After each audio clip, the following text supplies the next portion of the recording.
योगी से पंगा लेने की भूल कर बैठे थे कुछ विधायक, बाबा ने सिखाया ऐसा सबक, देखकर दिल्ली भी हैरान। बीजेपी खेमे में हलचल, बदल जाएगी योगी की टीम।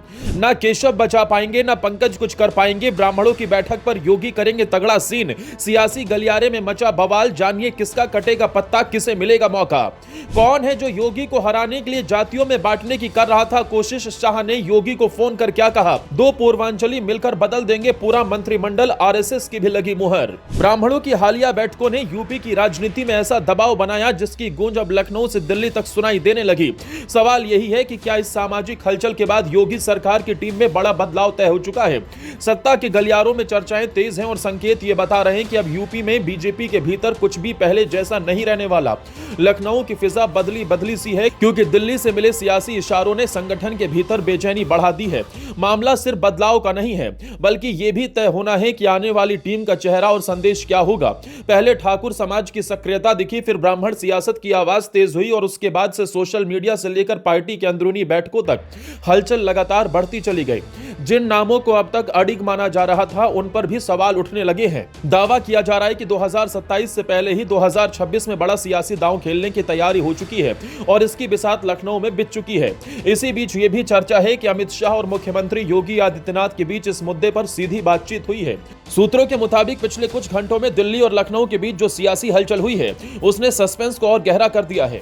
मुख्यमंत्री योगी आदित्यनाथ और यूपी बीजेपी के नए प्रदेश अध्यक्ष पंकज चौधरी के बीच लंबी बैठक हुई, जिसमें संगठन महामंत्री धर्मपाल सिंह और संघ से जुड़े वरिष्ठ पदाधिकारी भी मौजूद रहे। संकेत मिल रहे हैं कि मकर संक्रांति के बाद कैबिनेट विस्तार की तस्वीर साफ हो सकती है।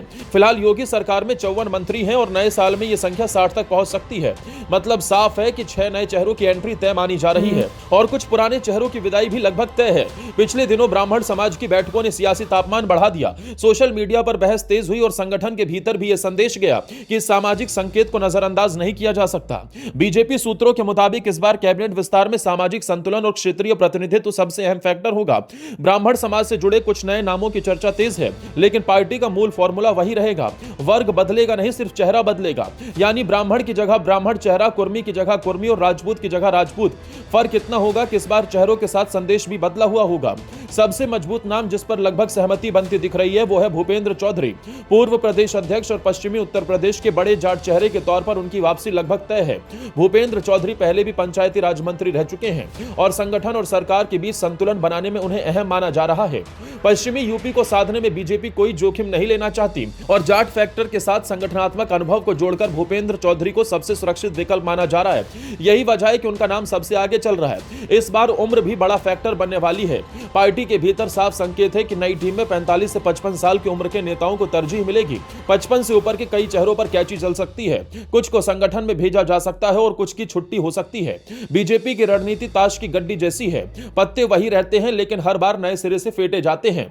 योगी कैबिनेट में भी यही मॉडल लागू होने जा रहा है। बाहर पर देखने पर लगेगा कि बड़ा बदलाव नहीं हुआ, लेकिन अंदर खाने समीकरण पूरी तरह बदले होंगे। पूर्वांचल, पश्चिम, अवध और बुंदेलखंड हर क्षेत्र को साधने की कोशिश होगी ताकि 2027 से पहले कोई सियासी खाली जगह न रह जाए। हालांकि ये बदलाव तुरंत नहीं होगा। पार्टी 14 जनवरी के बाद कोई बड़ा फैसला ले सकती है। उत्तर प्रदेश में इसीलिए हलचल भी तेज है।